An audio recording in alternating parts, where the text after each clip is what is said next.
Bonjour à tous, aujourd'hui on va voir comment on va passer une liste dans une fonction.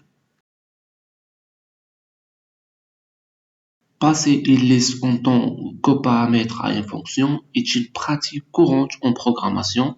Donc on va donner un exemple, div, on va nommer une fonction afficher élément.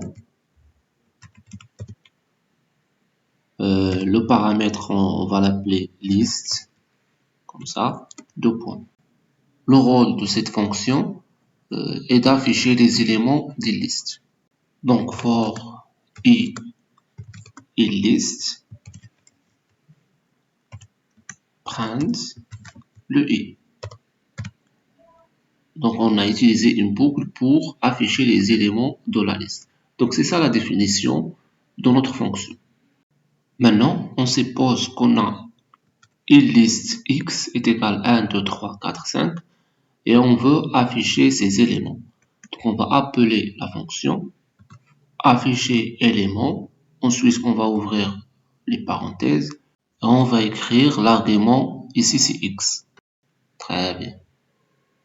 Maintenant on va exécuter le programme. Voilà, la fonction affiche chaque élément de la liste x. De la boucle for, vous pouvez utiliser for i et range. Donc, on va le faire dans un nouveau exemple. Define afficher le nom d'une fonction. Par exemple ici list, le paramètre, 2 points. For i in range len, c'est-à-dire la longueur de la liste. C'est bon. Voilà, afficher print le i. Maintenant on va répéter ces lignes. Copier, coller. Par exemple on va appeler cette liste y. Et bien sûr la fonction c'est afficher de y. C'est bon, on va exécuter maintenant. Donc on a oublié les 2 points pour la boucle for. C'est bon. Exécuter une autre fois. Voilà. Donc la fonction afficher affiche les éléments de la liste y à l'aide de la boucle for i in range. Si on veut modifier cette fonction pour, par exemple, afficher les éléments de cette liste, mais multipliés par un facteur. Donc, on va écrire tout d'abord afficher, on va changer le nom, éléments multipliés, c'est bon. Alors, la liste, on va définir un autre paramètre, on l'appelle facteur. Voilà. Ensuite, on va écrire ici list, c'est le paramètre list. On va ouvrir un crochet de i est égal.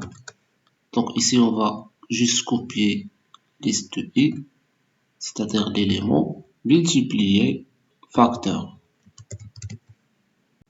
C'est bon. Maintenant on va par exemple donner un exemple de y, une liste. C'est bon. On va appeler la fonction. Voilà, on va copier le nom. Très bien. Et on va donner les paramètres y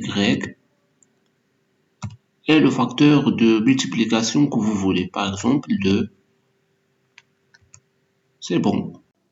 Et enfin, il faut afficher le résultat de y de la liste. Bien sûr, parce que la fonction n'affiche pas le résultat. D'accord, donc print de y. C'est bon. Maintenant, on va exécuter le programme. Alors, il nous a donné name error, donc élément multiply. Donc, on a oublié le R. Donc, c'est très important. Donc, on va ajouter un R. C'est bon. Maintenant, on va exécuter une autre fois. Voilà, c'est bon. La fonction multiplier les éléments de la liste par 2. Donc, 1 fois 2, c'est 2. 2 fois 2, c'est 4. Et ainsi de suite. 3 fois 2, c'est 6. Et ainsi de suite. Si vous voulez, dès que tu appelles la fonction, elle affiche la liste. C'est simple, donc copier cette ligne, print de Y, et tu la colles ici. Voilà, exécute le programme. Donc, je vais supprimer l'appel de la fonction. Maintenant, j'exécute. Donc, il ne donne rien. Mais dès que j'ai fait appel à la fonction, et bien sûr donner les arguments, donc je vais exécuter. Voilà, elle nous affiche la liste sans écrire print. Et comme révision, attention aux espaces. Voilà, par exemple, copier cette print et la mettre à l'intérieur du boucle for. Maintenant, exécute le programme et voilà le résultat. Donc, à chaque itération, par exemple, pour i est égal à 0, donc il multiplie le premier élément, c'est 1 de la liste, c'est 1 fois 2, d'accord? Et le reste, sans multiplication. Alors, pour la deuxième itération, il multiplie le 4, ensuite le 6, ensuite le 8, et enfin le 10. Donc, il affiche toutes les étapes de multiplication des éléments de la liste afin qu'il nous donne le dernier résultat qu'on veut. Donc, on va copier de là et on va faire ici, au-dessous du boucle for. Si vous voulez retourner la valeur de multiplication de la liste par 2, alors écrit ici return y comme ça. Voilà, par exemple, on va supprimer cette ligne, exécuter le programme. Donc, il va afficher rien. Donc, après l'appel de la fonction, par exemple, écrire print. On va copier la fonction comme ça. Alors, exécuter le programme. Tout simplement, elle renvoie la valeur de y multipliée par le facteur. Donc, return y. C'est la fin pour aujourd'hui. Merci pour votre temps et à la prochaine. À vous de jouer.